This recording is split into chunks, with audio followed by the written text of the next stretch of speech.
Good morning, coffee moaners. Now, Mark is raging, and you will be hearing about that throughout the program. He is furious. Absolutely incandescent. Yeah, and I've been having to control him all morning. He had to go and sit in the car. Yeah. I smashed my head against the steering wheel. No, if you're wondering why, we'll get to it, but it involves politicians, yeah, British politicians. Also, Trump, little Lord Trumpton, the giant What's-it, is playing such dangerous games, dangerous for all of us. We can't just say, oh, that's America. As I say often, the whole world, as I quote my friend Kay Adams, the whole world should get to vote for the president because it affects the whole world, everything they do. America sneezes, the world catches a cold now. Yes. That's another way of kind of encapsulating their broad impact on the world. So that is all coming to you. But first of all, welcome to Coffee Moaning. This is our kitchen table news. What makes our news different from others? There's a kitchen table. Is we do it from the kitchen table, and our hearts are in it. Our hearts and our minds and our community are in what we choose to talk about. We don't do all the news because we are not a news channel. Some days there might not be any politics. There might not be anything that's going on around the world. It could be just our stuff. Sometimes we get our hearts and we squeeze them in a squelchy fashion in front of your faces, and they bleed. I wonder if anyone could come up with a good tagline around news, the kind of news we do. Yeah, new tagline. EW, go to the content, go to the description box. There is a link in all uploads with a link to where you can get your 2-year card, and a whole bunch of them are going out very soon. So go there in the description box. Yeah, so we are talking about Trump. We're talking about this. We've got Yvette Cooper, our Home Secretary. I don't know whether it's a curse of politicians, a curse of the Labour Party, or just a certain type of student union person I knew at college. They all run the country. They were repulsive then, and they're repulsive now. He's winding himself up. We're just going to wait for that a little bit. We're going to go to Trump. But guys, could we ask you to hit the subscribe button, please? It really helps us. Other channels that are reporting on Gaza and things like that, please just hit the subscribe button. It doesn't cost anything. It really helps the content creators like ourselves. Yeah. So do you want to go full rage now or should we go to Trump? No, I think Trump will get us there. I do want to take umbrage with the idea that you keep calling him a giant what's-it. Little Lord Trump. No, he should be called a Cheeto. Oh, a cheetah. Is it Cheeto? No, they're like the American what's-it. Oh, I was thinking of the show, Cheetos. Cheetos. And there's lots of those memes of J.D. Vance powdering his face with Cheeto powder. J.D. Vance yesterday, Jesus Christ. And guys, did anyone used to watch Cheaters? It was one of those great American shows where they just trampled all over people's feelings. It was just awful, but we were in a very awful place as ourselves because we used to watch it. Can I be brutally honest with you? I used to think, what's wrong with this one? And it would be awful. People would think somebody was cheating, and then they would turn up and find them cheating, and then they'd do things like throw all their clothes out the window and everything. They would literally chase them with a camera crew. They would appear alongside a room in a motel, and there'd be someone in bed with someone. I just can't believe I used to watch that. And there'd be a presenter going, "You're cheaters!" And they'd run after them with a microphone, like Annika Rice, going, "So what have you got to say to you?" Francis Johnston loved cheaters. And do you remember they'd have the jilted partner alongside the presenter going, "Have you got anything to say to Jane? Have you got anything to say to Jane?" It was absolutely amoral what they did to people. And we used to watch and give them viewing figures. Marion Bryden says 2 American women called Trump taco tits. Taco tits. Nice. I love that. Oh, I know those women. I follow them. They've got a news channel. They're really, they're smart and funny. Anyway, okay, so I think we should start with Trump. So Trump is going to take over Washington, D.C. Let's hear from him.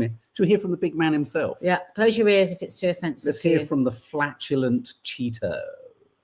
Under the authorities vested in me as the President of the United States, I'm officially invoking Section 740 of the District of Columbia Home Rule Act. You know what that is?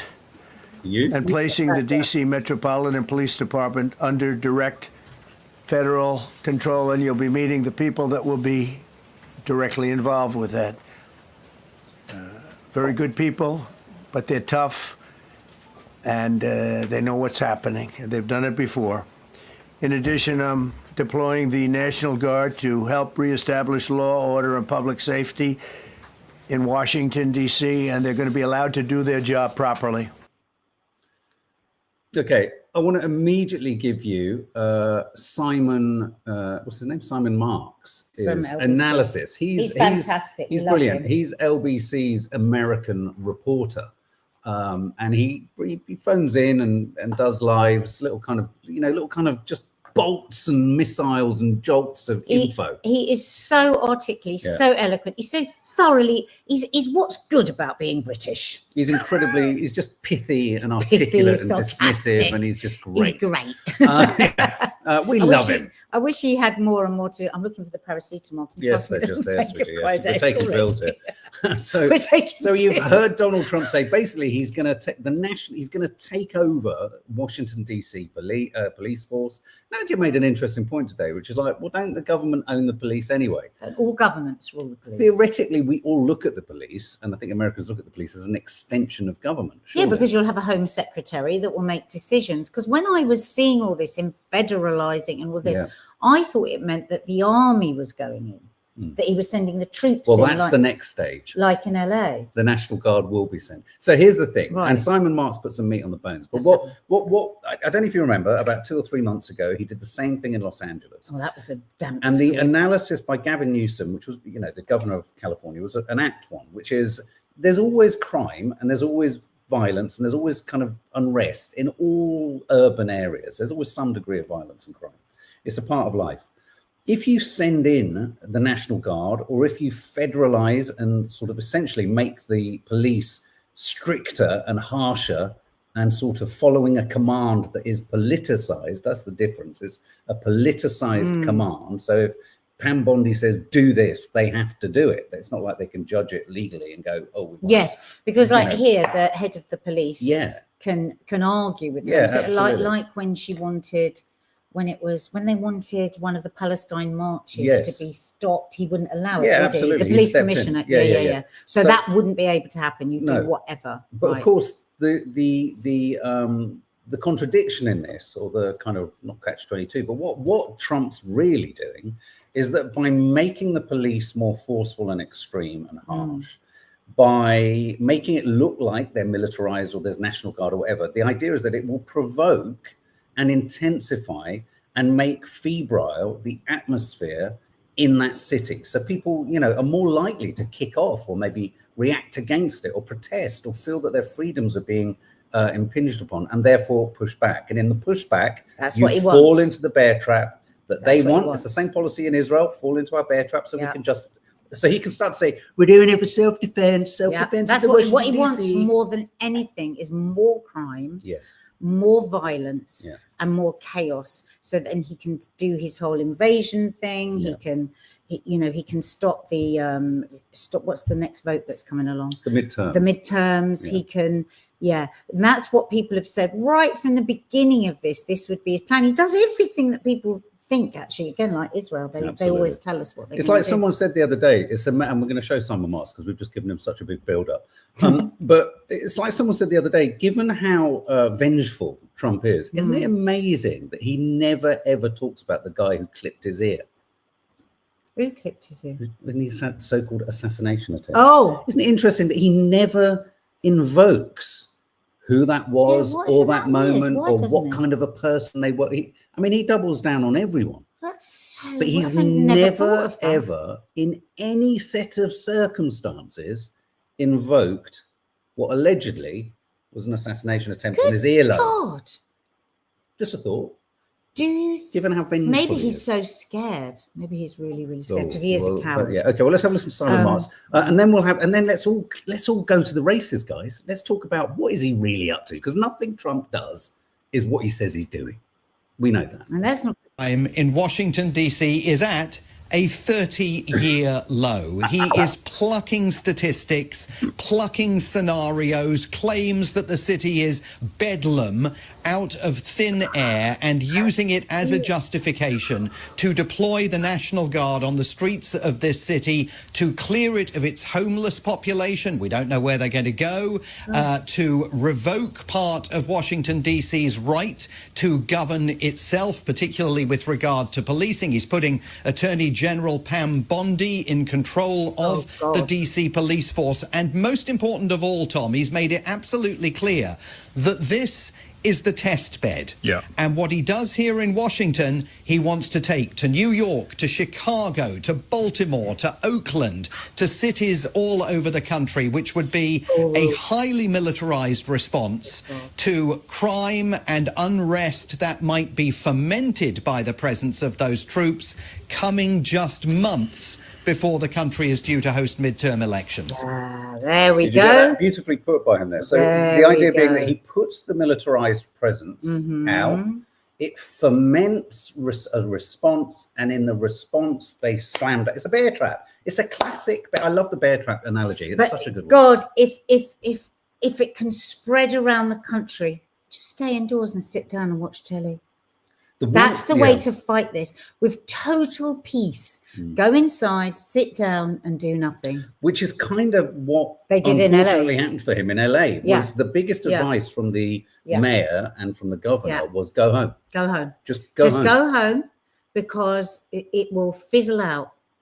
But what worries me is that he will now put, because it didn't go well for him in LA, that he will put real agitators in, call up his boys. Well, he let's not forget the New York cops, many of the American cops, police, the NYPD, LAPD.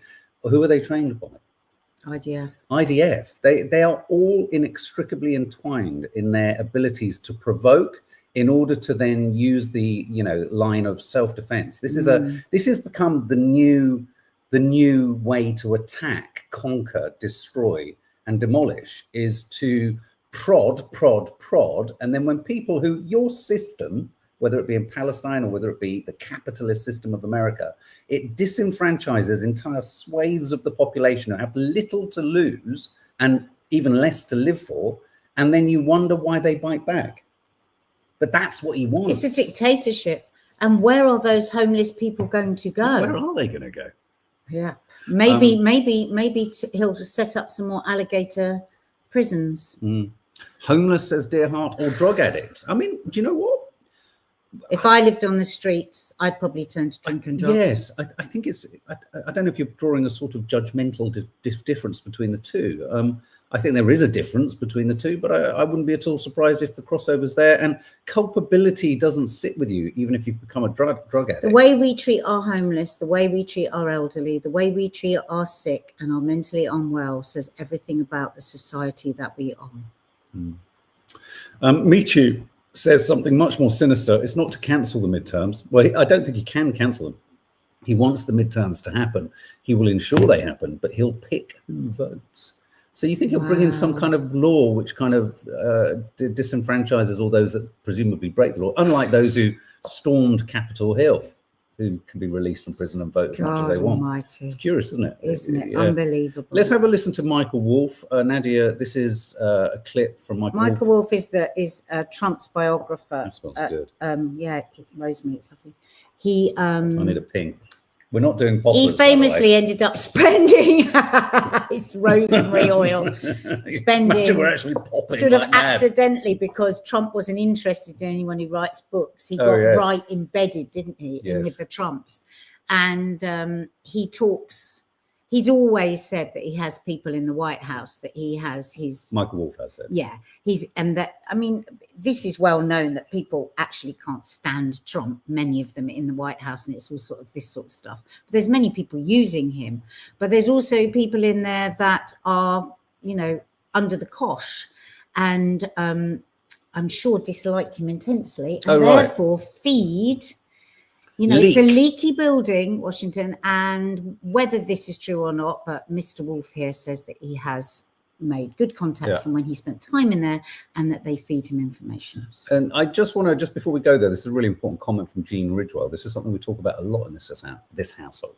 Unfortunately, reform will follow suit, as in will, and that's why what Trump is doing, we need to pay attention to. Yeah, we will follow a carbon copy rule book of this.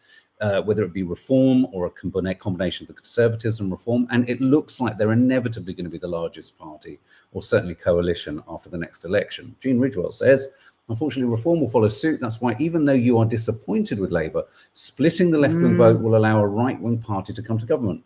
Just one point, I think you speak an enormous amount of truth there.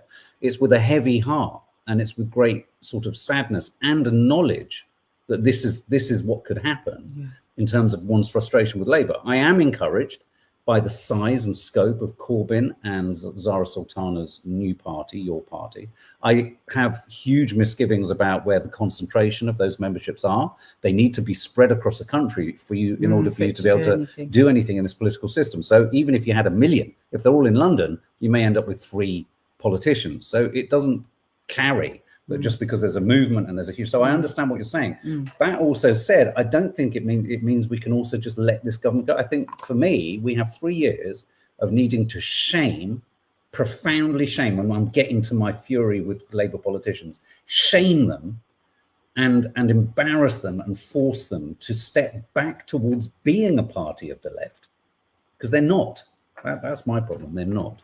But Jean, we debate this and talk about this all the time. And when we're deciding whether we talk about America here, as often as we do, I just find it fascinating. So it's what we're talking about, and that's our kitchen table news. But also, it is about watching, because what can happen there, like when we say about Palestine, thousands and not millions, we're all Palestinians. What we watch these other countries do not think for 1 minute that we are totally safe. We take our freedoms for granted, and these dictators come in screaming about freedom of speech and we've lost our freedoms. Well, how's America feeling about that right now? Yeah. And Farage is obsessed with Trump. They are in each other's pockets, and he's following the same copybook, just like Boris did, really. Yeah. Boris did as well. I mean, and I genuinely am so fearful for the direction in which this country will lurch. I think we all had a moment of kind of relief when we saw this. There are huge numbers of people who back, Corbyn and back, the Zara Sultana mission and Free Palestine. And I'm not saying this to denigrate the movement, but unfortunately, it is a certain type.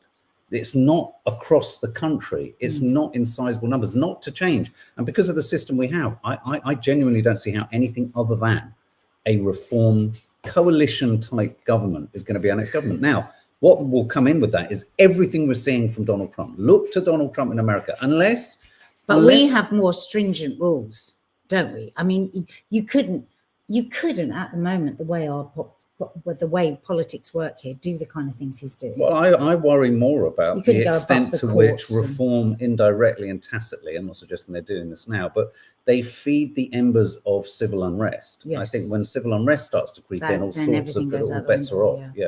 And I think that's clearly the rule book, isn't it?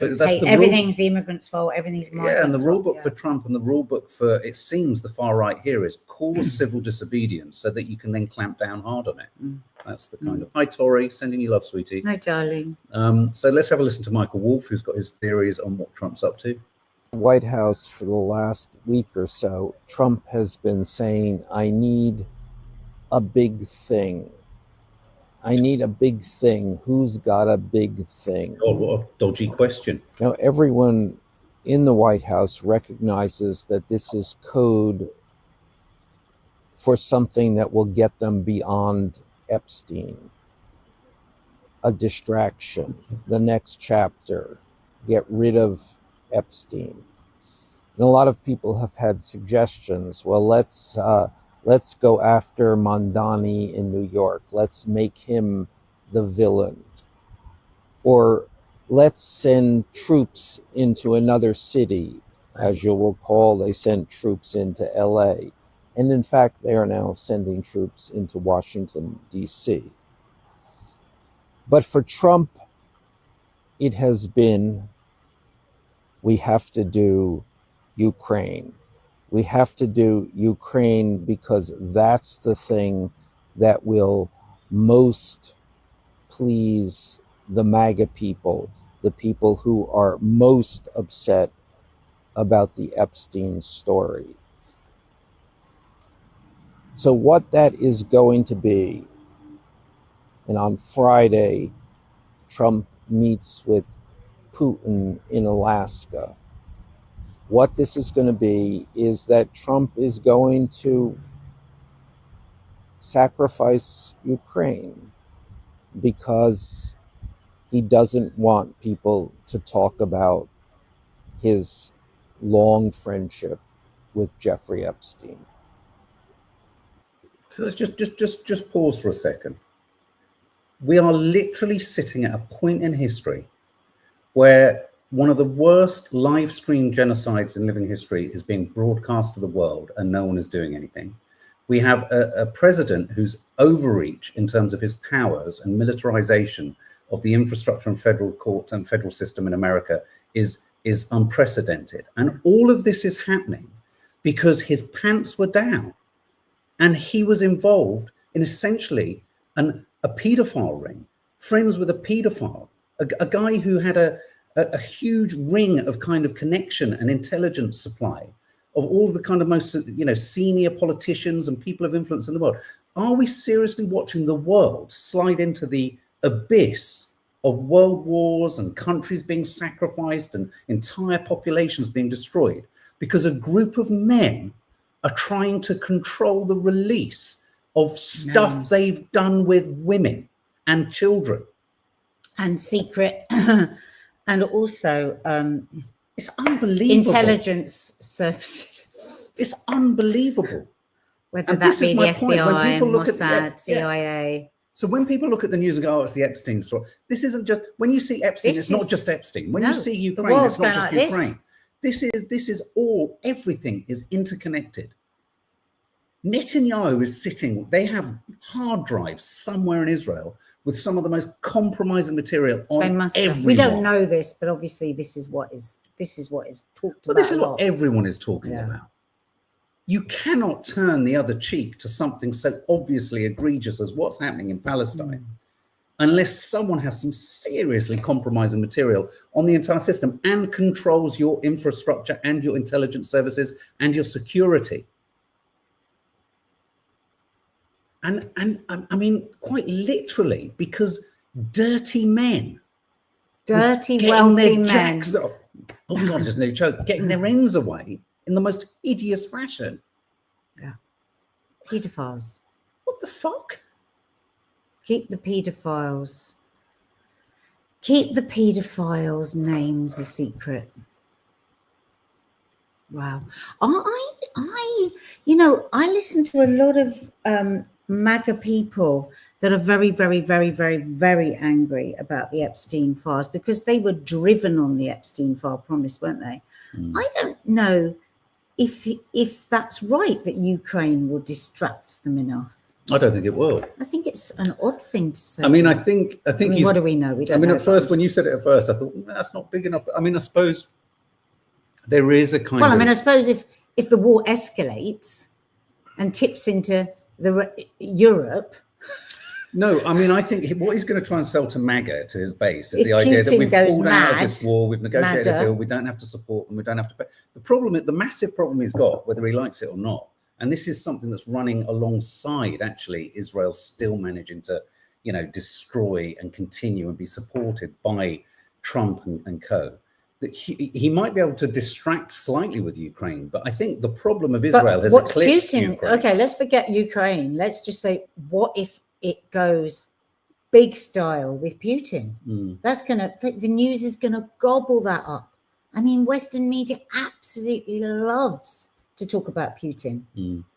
It takes the pressure off them of having to talk about the genocide. And takes look, the pressure off everywhere. And also, don't be under any illusions. Intelligence services talk to other intelligence services and trade in intelligence. So I'm sure as hell that Russia has got stuff from Mossad. Mossad has shared stuff with Russia. China will have shared stuff. Everyone's got stuff on everyone. But also, he's so stupid. because whatever Putin is, he's very clever and he's very manipulative. Does Trump really think he's going to manipulate Putin? No.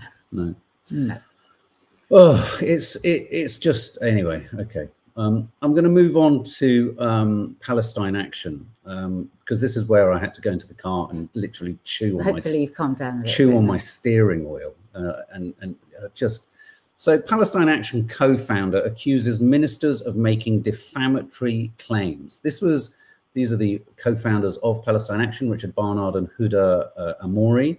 Of course, over the weekend, over 500 people were arrested for a peaceful protest in Parliament Square, where most of them all had to say, I oppose genocide, I stand with Palestine. They all had exactly the same. Now, I saw this as it happened yesterday. This is an interview with Yvette Cooper, and it's less about what she says, though there's lots to take umbrage with what she says, because it's classic non-specific verbiage from a politician that references nothing but is designed to shut us all the fuck up, because none of us really fucking know anything. So patronizing, passive aggressive, supercilious, non-specific dirge coming out of a woman I have zero respect for. I think she's an unforgivably corrupt, compromised individual who has benefited directly from the Friends of Israel. And nothing she says can be trusted. I mean, like if influencers have to put #ad under everything that they're gifted, then our politicians should have to put #ad when they're supported by foreign states. Well, like you say, like football shirts, you should have sponsored by. So let's have a listen to this. This is her justification, because of course many people are saying, a lot of people are of the opinion that Palestine Action doesn't meet the requirements to be prescribed as a terrorist organization. And this was her answer. See if this is sufficient for you. It's not about protest around Palestine or Gaza, where we had, I think, tens of thousands of people protesting lawfully just this weekend about some of the horrendous events that we've seen in the Middle East. Instead, prescription is about one narrow group that has been involved in violent attacks, including injuries, including weapons, smoke bombs causing panic among innocent people, major criminal damage against national security infrastructure, and where there's been clear security assessments and advice. There may be people who are objecting to prescription who don't know the full nature of this organisation because of court restrictions on reporting while serious prosecutions are underway. But it's really important that no one's in any doubt that this is not a non-violent organisation. Prescription is not. Right, I just want to take umbrage with two things that she says there. She describes what's going on in the Middle East, so she still can't bring herself to say the genocide against the Palestinians or what's happened to the Palestinians. She generalizes it. Once again, the language is always one of the issue. You know, they're upset about what's going on in the Middle East. They're not. No, God. They're actually upset about what's happening to the Palestinians. She then goes on to still be non-specific, hide behind the spurious idea of court process and judgments and court cases, etc., etc. She puts no meat or bones on the justification whatsoever, and then she goes on to describe the behaviours of Palestine Action. And I just want to make this point. I can't get into the nitty gritty of whether that therefore then means what she said defines a terrorist group or not. But everything she describes is low level when compared to everything we know Israel is doing. By her own definition, by her own attempt there with those eyebrows that rise up as if to say, don't you understand? I know everything more than you. Don't you understand? You're not fully equipped with all of the information like I am. Are you aware? You know, I think politicians' eyebrows should be boycotted. And she proves her racism. The Middle East. The Middle East. Oh, what? It's just like all Arabs. It's just like Arabs. No, they aren't. Like, they aren't. Excuse me. Yeah, they haven't got issues about the Middle East. It's not a country. It's about Palestine. But then she describes the kind of criminal. Look, no one's saying criminal damage isn't something that needs to be prosecuted. But we're going to play a clip from Jonathan Porritt. Used to be very sort of senior in the Green Party, the Ecology Party, I think was the original party. We should play it. And he talks about, well, have a listen. He talks about, this. She's lying about the security assessments and advice. Let's be let me play the security assessment back to you. As I mentioned before, the Joint Terrorism Analysis Centre, which is the government's own advisory body, advised Yvette Cooper that there was no evidence whatsoever that Palestine Action has advocated for violence against people. It has, obviously, in its campaigning work, in its direct action campaigning work, used violence against property. That is very, very different from violence against people. If I may, Sir Jonathan. So when Yvette Cooper, if I may, let me just finish. So when Yvette Cooper implies that Palestine Action has done violence to people, we know that the Home Secretary is not, in this case, revealing the whole truth. Why does she not put that truth into the public domain? I think it's really significant tonight that Palestine Action has accused the Home Secretary of defamatory accusations, and we will no doubt hear a lot more about this. Sure. 2 points there. She says that she hasn't put that information in the public domain because of court cases, which no one would want to prejudice. And in terms of your point that they don't commit serious violence against people. Actually, I've looked at the Terrorism Act 2000, and it also involves serious damage to property. So that is covered too by the terrorism legislation of 2000. So, as you just said, Victoria, the Act goes back to 2000. It's quite interesting, isn't it, that it's taken 25 years for that particular power in the 2000 Act to be put into practice against the one organization that is causing this government maximum embarrassment on its complicity in genocide. 25 years have passed without that needing to be brought forward. And let's not have any illusions about this. The government and the police have many powers to use against people taking direct action against property. Criminal damage in this country carries a heavy sanction. So if they wanted to deal with the damage against property, they've got all the powers they need in the existing law. What they did not have was the power to silence Palestine Action, which is what they have now sought to do. Just quickly, search on YouTube, low key, LOWKEY, as it sounds, analysis. They did a deep dive, can't remember the name of the YouTube channel. They did a deep dive into what went on behind the scenes before the prescription of this, of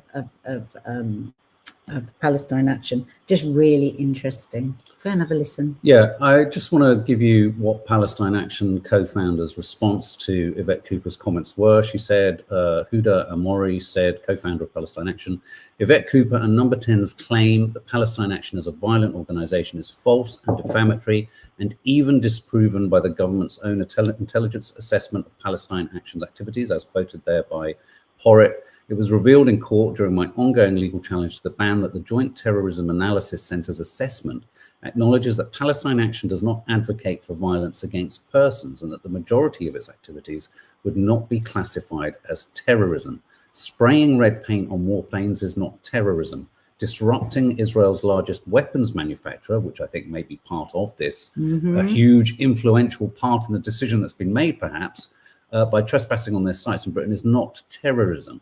It is the IDF and all those who arm and enable their war crimes who are the terrorists. I've never seen a more transparent and obvious example of the reversal of the application of, or the non-application of the term terrorism. When you hear people describing what a terrorist organization is, I hear a really watered down description of Israel's policy in Gaza. Every time I hear what a terrorist organization is, I hear a really diluted version of what the IDF is conducting and doing in Israel and the murder of journalists yesterday and the death of over 200 journalists. We said it was over 180, but it was over 200 that died in Palestine. And just a final point on that, Mitrub says them attacking a military defense site was the thing that did them. Here's another potential solution to not having to prescribe Palestine Action a terrorist group even for that. Build a taller fence, make it slightly more secure. The idea that you only had a fence that could be jumped over suggests more about your inability to protect military infrastructure. So just bear that in mind. Bear that in mind. Any comments, guys? The thing is, with all the trouble that's going on, with all the trouble that that Labour are in over this, why do they not say what it is? Because, you know, we will all be ready, won't we? If it's something just... But that's where my fury with politicians generally, let's just step away from Palestine action. My fury with politicians is they assume and they suggest we are so stupid and incapable of seeing what they're doing, or not being satisfied, you know, being satisfied with the simplest of kind of answers. We want to know more. We want to know politicians more. often think, well, let's just say something that will keep the majority of people quiet. We don't need to worry about those few who are going to kind of challenge us and keep questioning and have a bit of critical thinking. They do want to deliver a headline that just placates and silences. And do we know when the appeal is? I think it's the end of August, isn't it? Oh, I suppose then she'll bring all the evidence there and then we'll see. Just in other news, I just wanted to just back reference the news, obviously, in Gaza today. This is the live feed from The Guardian. Israel's continued attacks on Gaza, or continues its attacks on Gaza, despite the global outcry over the killing of 6 journalists. Medical officials report that at least another 34 people were killed on Monday. So, you know, every day the grind and the constancy just carries on and on and on. If we can we play the video from the doctor? This is a doctor actually I was lucky enough to meet, because he's a real friend of Children Not Numbers, and actually the event before last that I went to for Children Not Numbers, he got up and did a really great speech. He's a lovely guy, and this was him. I can't see where he was giving this evidence, so I don't know where it was. It looked like a sort of select committee. Yeah, some kind of select committee. So listen to this. This will give you yet will reveal another level of sinister evil to the ways in which the IDF, when they're in Gaza, what they do and how they behave. This in particular is the most harrowing photograph that I took during my time in Gaza. And it might not be the photograph that you would expect. Perhaps you would expect to see a horrific injury or an individual with polytrauma. This is a photograph that I took when I was shown around Al-Amal Hospital by our Red Cross, Red Crescent colleagues. And we were shown the radiology department next to the ER. This is a hospital that had been besieged, attacked, and then physically occupied by Israeli soldiers. And when they vacated the hospital, they meticulously destroyed absolutely everything. And they had gone to the one and only ultrasound machine in the entire hospital, and they had cut every single ultrasound probe. And at this point, I mean, I already knew that it was horrific. I knew that it was genocide. But this, for me, was an indication of the callousness, the brutality, and the barbarism with which the Israeli military, with full support of the Israeli state, is seeking to bring about the conditions of life that will lead to the destruction of the Palestinian people. This was in Spain. So the word he uses there, callousness, cold-hearted callousness. And that's what we've seen, it's just breathtaking what the leaders of the world are allowing. So when I hear, and this is the connections that I make, when I hear and see Yvette Cooper's eyebrows raise as if what she's saying is so self-evident and so apparent, and so do trust me, trust that this is infinitely more complicated than you could ever comprehend. I just want her to go away, because it's just like, hang on a minute, someone take this footage and play it to her, because then we will see and it will be revealed. But they know, Mark. They know everything that's going on. We need to see these people, because if they don't know what's going on, then even worse. They know. Well, no, but more than that, these politicians are rarely asked to have a human response, because they're rarely presented with genuinely complicated human issues, because journalists are a really sorry bunch at the moment. They hold none of our politicians to account. These politicians are rarely placed in a position where they have to face in public, under scrutiny, under lenses, in front of us, have a response, even if they don't say the right words. I want to see her see that.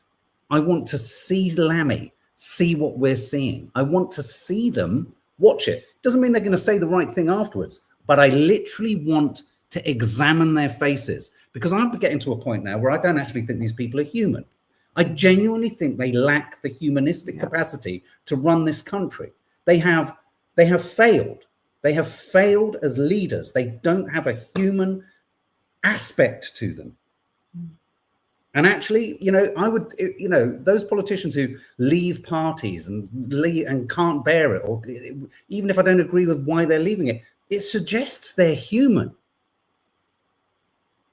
The political system dehumanizes all of our leaders, or it attracts people who can easily park and circumnavigate round humanistic issues, which suggests they're fucking psychopaths.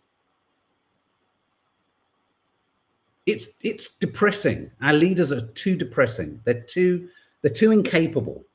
They're not good enough. They're just not good enough. They have no heart. And nobody feels that they have to have any accountability for anything anymore. Let it go. In a couple of days, people will have moved on. There'll be something else.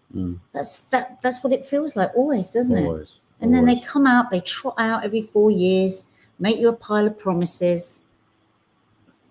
And so it goes on and on. I mean, my hope is that even sometimes I even look at in the lurch to the right is the system just doesn't work.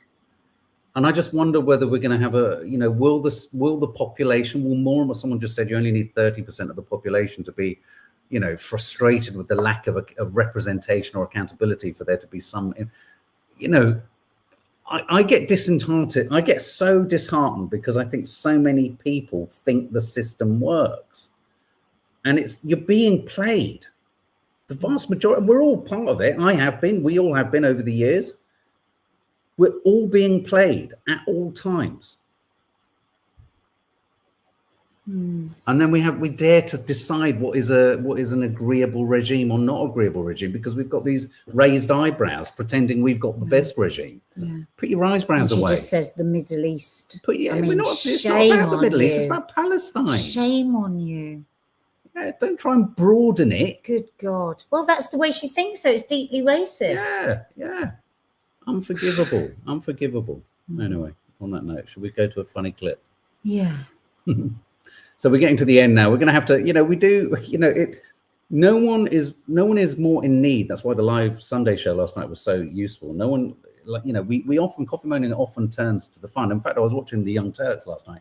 I was refreshed to see in their 3-hour live they do every day, they teased a really light-hearted topic right at the end. I thought, oh, right, even he, before he has a heart attack, can talk about back rubs. Don't forget, follow the Young Turks. They're brilliant. So, I think we all need antidotes and we all need kind of escape from this, because I feel sometimes so fucking trapped in the realism of what these people are. And once you've seen it, it's like getting the ick. Once you've seen it, you can't unsee it.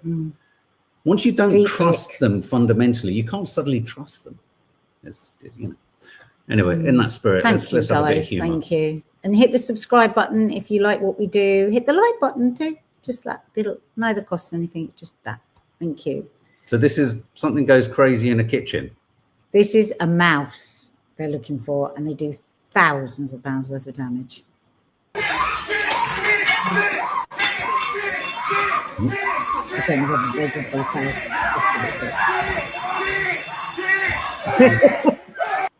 Oh my God. Again. What was that? He's on the floor. Get up. He slipped while he spoke. I mean, mice do the way they move. They do have that effect on you, don't they? Where's the mouse? Says Miju. Oh, did you get the little boy? Oh, I haven't got that yet. No, let me get it. My God, this little boy. It's a bit of a longer. What is it about mice though? It's so funny, isn't it? No, the little boy. Go up. No, it would have been one of the last. No, that I sent you. Whilst you're finding that, I just want to share with you this, because I rarely, when a health topic grabs me, this is the diary of a CEO or whatever it is, but listen to this. Is a medicine. Dark chocolate. End of. One of the best medicines around is 50 grams to 100 grams of 75% or more dark chocolate. Do you know what? I've just realised my girlfriend, she's going to live till she's 150 because she's 90% or something, 80% dark chocolate. She drinks green tea all day. She should be stepping in for you. Seriously, brain health as well, cardiovascular health. I mean, they do studies where they've put cocoa into volunteers and they were able to show changes in the blood flow within minutes, certainly within an hour of eating cocoa. They call it the heart medicine. Yeah. My girlfriend's very spiritual. She runs a business called Barley Breathwork. Hashtag ad if I have to say that. But in her business, one of the things she does at the very start of the session with women all over the world that come to her retreats is she makes cacao for them. And you notice instantly how people change when they've had a hot cup of cacao. It's and she says it like almost brings out their heart. And I guess that's because of the circulation reasons. It is, but it also, of course, we know it contains a few other beneficial stimulating effects, sort of similar to the effects of the coffee, which incidentally, as I've already said, is a medicine as well. But cocoa and chocolate does have a uplifting effect, which is why we love it so.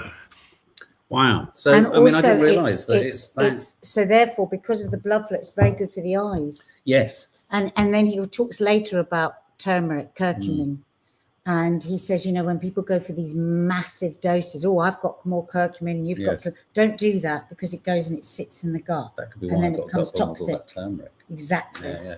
So cocoa, coffee, what's the difference between cacao and cocoa? Oh, I don't know. It sounds a bit wanky, didn't it? Does sound a bit Cacao. wanky. Well, you just want excellent quality cocoa. You don't want any sugar in it. You want, it's got to, like the chocolate's got to be dark.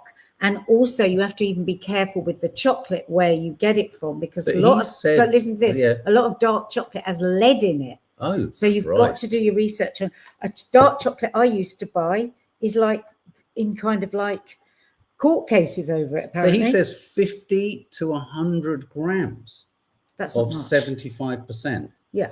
Is that not? Is that like half? Well, is that every day, he's saying? Yeah, I've never heard that amount before. Wow. No, I think he means don't have any more. I don't know. That sounds like a lot. I've always heard 4 cubes, but Okay. we need to. But the excellent chocolate that is good for you, the Yes. pure, is bloody expensive. Yeah.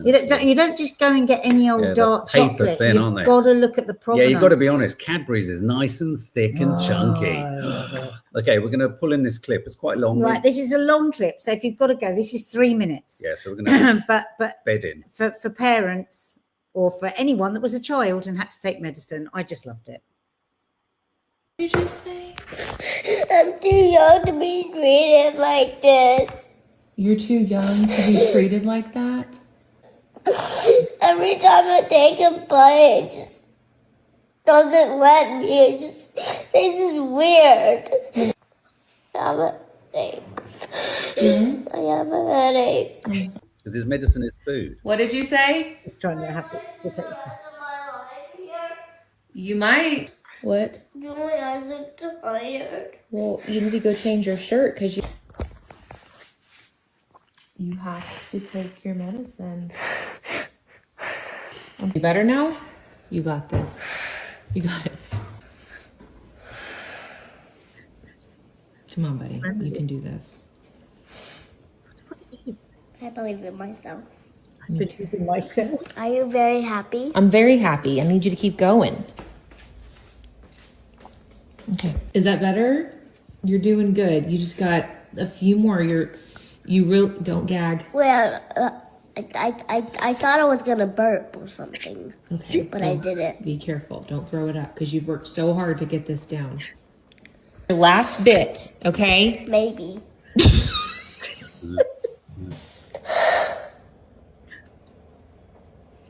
It's like me. I'm done playing. Come on. I do Get it. over here. I can do it now. Get over here. I promise. Then get over here and do it. Get over here and do it. Go. Apple juice is. You need more juice? Come over here. I can't. I don't really feel like I can do this anymore. You got 2 more much left, okay? I burped. I know. Everybody does. Are you proud? I'm so proud of you. Okay. Lincoln. Thank you. I love you. Is that all of it down his front? Yeah. Just like I'm hungry.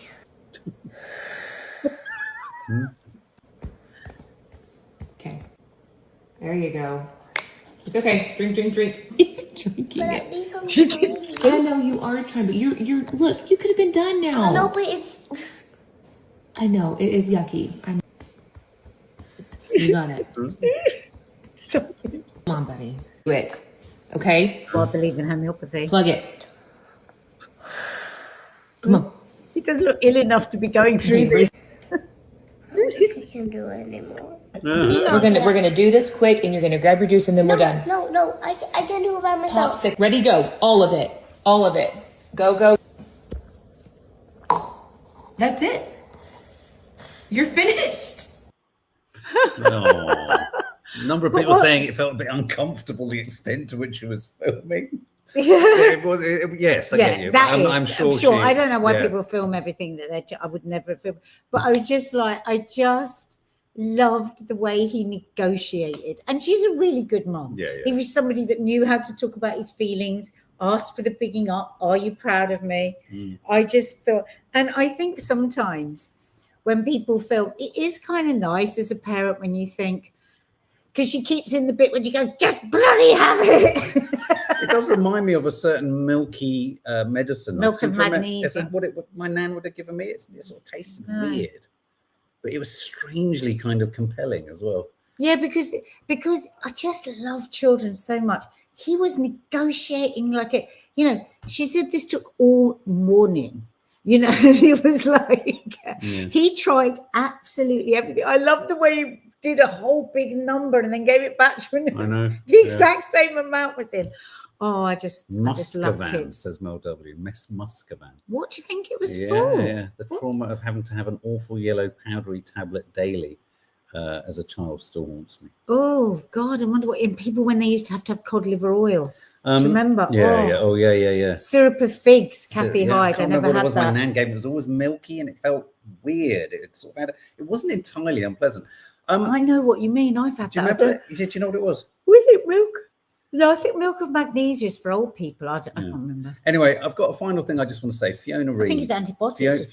Fiona Reid, I want to say an enormous send yes, you all Fiona, of our love. We heard about I know this. that you're struggling with the loss of your dear, lovely Pooch. And how are you coping? God only knows how there must be that absence and gap. And so just sending all of our love, because I think there, but for the grace of God, all of us, we're all living with pets. We love our pets. We love our animals. We will sit with our dogs often, Fiona, and within 10 minutes of us saying how lovely they are, because they annoy the hell out of us as well, don't get me wrong.